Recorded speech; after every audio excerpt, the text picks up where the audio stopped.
The only way to overcome sin is to hate the sin with all your heart. But this is easier said than done, because when temptation comes, it alters the mind so much to where it consumes us in the moment. And so when we're tempted in the moment, we don't even think how much we hate the sin.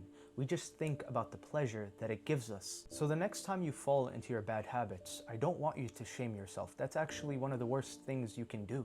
What I want you to do instead is keep a journal. Every time you fall into that sin, journal exactly how it made you feel. Now, the reason this is so powerful is because when temptation takes over again, you're not going to be overwhelmed. You're going to open that journal and you're going to see exactly how you felt the last time you fell into that sin.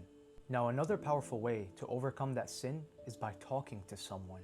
You see here, sin lives in secrecy. Oftentimes, when I fall into sin, I realize that it's because I'm in a place of loneliness. Because when you're lonely, you're very vulnerable in that state. But the deep root of that sin is your abandonment, maybe, your trauma from when you were a child, your betrayals that you had to go through.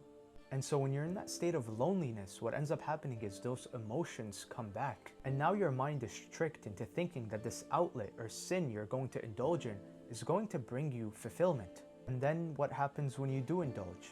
You sit there, shamed, and you think to yourself, why did I just do that? I knew it wasn't gonna bring me any fulfillment, but I still did.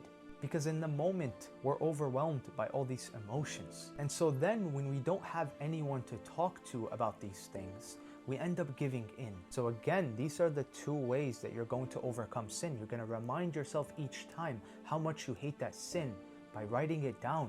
And second, you're going to have someone to talk to when these emotions start to overwhelm you.